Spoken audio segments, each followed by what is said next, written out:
అండి. నా పేరు డాక్టర్ కారెడ్డి శ్రీధర్ రెడ్డి. నేను జనరల్ లాప్రోస్కోపిక్ సర్జన్.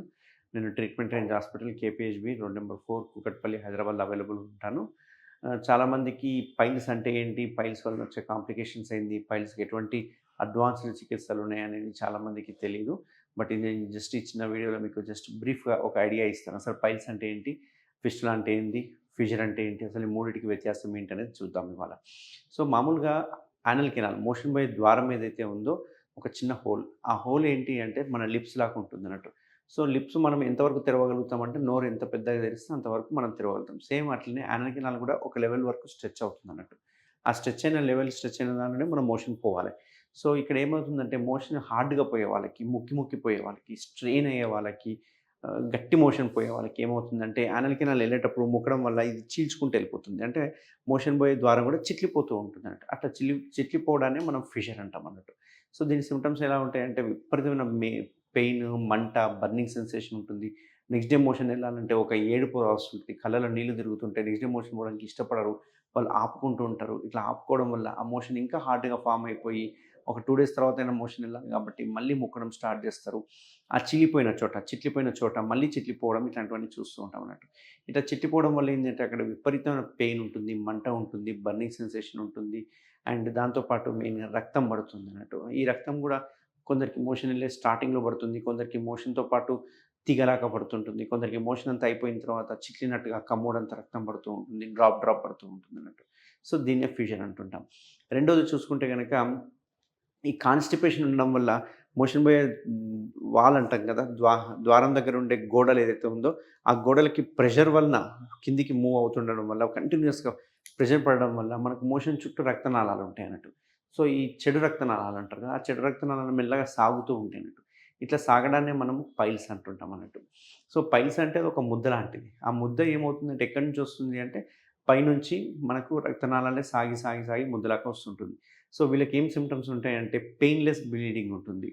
వీళ్ళకి పెయిన్ ఉండదు. కానీ బ్లీడింగ్ పడుతూ ఉంటుంది. రెండవది కాన్‌స్టిపేషన్ ఉంటుంది. ఏదో అడ్డం పడుతున్నట్టు ఉంటుంది. మోషన్ సరిగ్గా రాదు. మోషన్ దగ్గర ఏదో అడ్డం పడుతున్నట్టుంది. కొందరికి ముద్దలు ముద్దలుగా చేతికి తగులుతూ ఉంటాయి. వీళ్ళు మళ్ళీ తోసుకోవడం లోపలికి అనేది చేస్తూ ఉంటారు ఇనీషియల్ స్టేజ్‌లో. కొన్ని రోజులైన తర్వాత ముద్దలు బయటనే ఉండిపోతుంటాయి. అవి లోపలికి కూడా ఎళ్ళవన్నట్టు. సో, ఇట్లాంటి ముద్దలు బయటనే ఉండే వాళ్ళకి చాలా పెయిన్ ఉంటుంది. కూర్చోడానికి కూడా ఇష్టపడరు. కూర్చుంటే కూడా ఏదో పొడిచినట్టుగా ఉండడము, అనీజీగా ఉండడము ఇట్లాంటివి ఉంటాయి. మన బ్రెయిన్ మొత్తం ఏ పని చేసినా గానీ మళ్ళీ మోషన్ దగ్గర ఏమైతుందో, ఏందో అన్నట్టుగానే ఆందోళనగా ఉంటారంట. యాంగ్జైటీగా ఉంటారన్నట్టు. సో, వీటిని పైల్స్ అంటాం. ఈ పైల్స్‌లో కూడా 2 రకాలుంటాయి. ఒకటి ఇంటర్నల్, ఒకటి హెమరాయిడ్స్ అంటారు. ఎక్స్టర్నల్ హెమరాయిడ్స్ అంటారు. అంటే లోపల ఉంటాయి, బయట ఉంటాయి అన్నట్టు. ఇవి జస్ట్ కుషన్ లాగా ఉపయోగపడుతుంటాయి మనకి. సో, దీనివల్ల మనకు ఆ మోషన్ అనేది ఫ్రీగా పాస్ అవుతుంది. ఎప్పుడైతే ఈ పైల్స్ పెరిగే కొద్దీ కల్లా మోషన్ అనేది స్ట్రక్ అయితూ ఏదో అడ్డం పడుతున్నట్టు వస్తుంటుంది. సో, దీన్ని మనం పైల్స్ అంటాం. దీన్ని మొలలు, అర్షమొలలు అని అంటుంటారు. మూడోది చూసుకుంటే గనుక ఫిస్టులాస్ అంటాం. ఈ ఫిస్టులాస్ అంటే ఏంటి అంటే ఈ యానల్ గ్లాండ్స్ అని ఉంటాయి మనకి బాడీలో మోషన్ పోయే ద్వారం దగ్గర యానల్ గ్లాండ్స్ అని ఉంటాయి. యానల్ గ్లాండ్స్ నుంచి మనకి సెక్రీషన్స్ రిలీజ్ అయితూ ఉంటాయి. యానల్ గ్లాండ్స్ బ్లాక్ అవ్వడం వల్ల గానీ, లేకపోతే దీన్ని షెగ్గడ్డలు అంటుంటారు యూజువల్‌గా.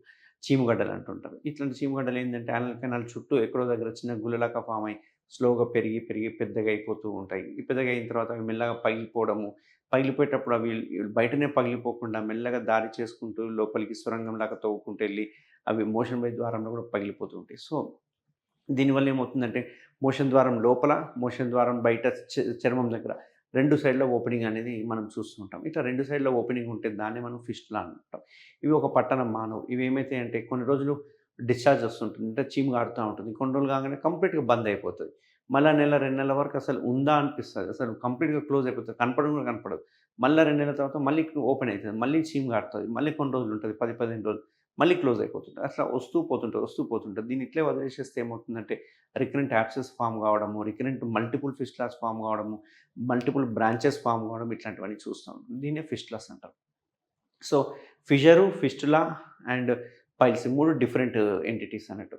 కానీ మూడిటికి మన ట్రీట్మెంట్ రేంజ్ హాస్పిటల్‌లో చేసే లేటెస్ట్ సర్జరీ ఏంటి అంటే లేజర్ సర్జరీ. ఈ లేజర్ సర్జరీ వల్ల అడ్వాంటేజ్ ఏంటంటే ఎటువంటి కోత, కుట్లు ఉండవు.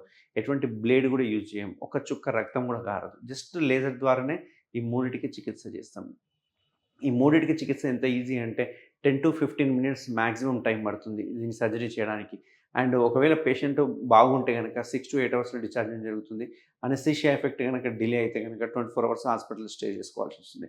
దీనిలో ఇంకా మనం గమనించాల్సింది ఏంది అంటే, ఈ లేజర్ చేయడం వల్ల ఎటువంటి పథ్యం అవసరం లేదు, ఎటువంటి బెడ్ రెస్ట్ అవసరం లేదు, ఎటువంటి డ్రెస్సింగ్స్ అవసరం లేదు. పేషెంట్ నెక్స్ట్ డే నుంచి వాళ్ళ ఆఫీస్‌కి వెళ్ళిపోవచ్చు. ఎటువంటి పెయిన్ ఉండదు, ఎటువంటి బ్లీడింగ్ ఉండదు. బట్ కుచ్చుకున్నట్టుగా ఒక రకమైన ఫీలింగ్ మాత్రం 1 or 2 డేస్ ఉంటుంది. అది కూడా కొందరికే ఉంటుందన్నట్టు. బట్ సర్జరీ అయిపోయిన తర్వాత కొన్ని రోజుల వరకి మనం సిడ్జ్ బాత్ చేయమని చెప్తూ ఉంటాం. సిడ్జ్ బాత్ చేసి కొన్ని ఆయింట్మెంట్స్ ఇస్తుంటాము. ఆయింట్మెంట్స్ అప్లై చేయడం వల్ల ఆ 2 డేస్ ఆ ప్రికింగ్ పెయిన్ కూడా ఉండదన్నట్టు. సో మళ్ళీ వచ్చే అవకాశాలు ఉన్నాయా? ఇది చాలామంది అడిగే క్వెషన్. సో మళ్ళీ వచ్చే అవకాశాలు ఉన్నాయంటే, ఫిషర్ మాత్రం మనం ఒకసారి ఎప్పుడైతే వెడల్పు చేస్తామో లేజర్ ద్వారా వెడల్పు చేయడం వల్ల అందులోంచి మోషన్ ఫ్రీగా వెళ్ళిపోతుంది కాబట్టి ఫిషర్ వచ్చే అవకాశాలు చాలా తక్కువ ఉంటాయి అన్నట్టు. ఈ పైల్స్ ఏంటి అంటే ఇవి లైఫ్ మాడిఫికేషన్ డిసీజెస్.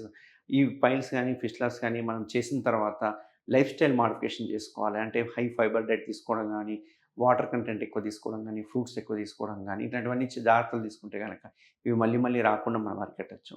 అయితే ఈ ఫిస్టులాస్ ఏవైతే ఉన్నాయో ఇవి మాత్రం 80 to 90% సక్సెస్ రేట్ ఉంటుంది యూజువల్గా. బట్ సక్సెస్ రేట్ని పెంచుకోవాలి, 100% సక్సెస్ రేట్ ఉండాలి అంటే ఈ 10% డాక్టర్ చేతిలో కాదు, పేషెంట్ చేతిలో ఉంటుంది అన్నట్టు. ఎంత హైజీనిక్గా మెయింటైన్ చేస్తారు, ఎంత ప్రాపర్ ఫుడ్ తీసుకుంటారు, ఎంత టైంకి ఫుడ్ తీసుకుంటుంటారు, ఎంత వాటర్ తీసుకుంటుంటారు, కాన్స్టిపేషన్ లేకుండా ఎలాంటి జాగ్రత్తలు తీసుకుంటారు, ఇవన్నీ 10% పేషెంట్ చేతిలో ఉంటాయి. బట్ 80 to 90% సక్సెస్ రేట్ అనేవి మనకు ఫిస్టులాలో ఉంటాయి అన్నట్టు. సో మనం చెప్పే ప్రికాషన్స్ కనుక సరిగ్గా జాగ్రత్తగా తీసుకుంటే 100% రిజల్ట్స్ ఇవ్వచ్చు. ట్రీట్మెంట్ రేంజ్ హాస్పిటల్ ఇప్పటివరకు హార్డ్లీ 1 or 2 మాత్రమే రికరెన్స్ వచ్చినాయి. అవి కూడా బికాజ్ ఆఫ్ టీబీ వల్ల ఉండొచ్చు, లేకపోతే హెచ్ఐవి పాజిటివ్ ఉండడం వల్ల కావచ్చు. దీనివల్ల రికరెన్స్ రేట్ అనేది చూసాం కానీ స్ట్రెయిట్ ఫార్వర్డ్ ఫిస్టులాస్ అయితే ఇంతవరకు రికరెన్స్ అనేవి లేవు. సో ఎవరికైనా ఇట్లా ఫిషరు, ఫిస్టులాస్ ఇట్లాంటివి ఏమైనా ఉంటే ఖచ్చితంగా కన్సల్ట్ అవ్వండి. దీన్ని సింపుల్ లేజర్ చేయడం వల్ల ఎటువంటి కోత, కుట్లు లేకుండా దీన్ని కంప్లీట్గా క్యూర్ చేయొచ్చు. దీనివల్ల అడ్వాంటేజ్ ఏంటంటే పేషెంట్ ఇమ్మీడియట్గా డ్యూటీకి వెళ్ళిపోవచ్చు, ఎటువంటి డ్రెస్సింగ్స్ అవసరం ఉండదు. మెయిన్గా ఈ లేజర్ చేయడానికి ముఖ్య కారణం ఏంటి అంటే, కోత ఆపరేషన్లో చూసుకుంటే కనుక కొన్ని సందర్భాల్లో స్పింక్టర్ యాక్షన్ అంటే మోషన్ కంట్రోలింగ్ పవర్ పోతుంది. బట్ లేజర్లో 100కి 100% కంట్రోలింగ్ పవర్ పోయే అవకాశాలు లేవు. కాబట్టి లేజర్ అనే దానిలో అడ్వాంటేజెస్ ఉంటాయి అన్నట్టు. సో ఇందులో కోత కుట్లు లేదు కాబట్టి ఎటువంటి పెయిన్ ఉండదు, ఎటువంటి బ్లీడింగ్ ఉండదు, ఎటువంటి డ్రెస్సింగ్స్ ఉండవు. ఎందుకంటే యూజువల్గా పైల్స్ కానీ ఫిస్టులాలో కానీ డ్రెస్సింగ్సే చాలా ఇంపార్టెంట్. ఓపెన్ ఆపరేషన్ చేసిన తర్వాత డ్రెస్సింగ్స్ 45 రోజులు 2 నెలలు చేసుకోవాల్సి వస్తుంది, బెడ్ రెస్ట్ ఉండాల్సి వస్తుంది. బట్ లేజర్లో 1 డే కూడా బెడ్ రెస్ట్ అవసరం లేదు. సో ఎవరికైనా ఫిషర్ కానీ, ఫిస్టులాస్ కానీ, పైల్స్ కానీ ఉంటే తప్పకుండా కన్సల్ట్ అవ్వండి. నేను ట్రీట్మెంట్ రేంజ్ హాస్పిటల్ అవైలబుల్ ఉంటాను.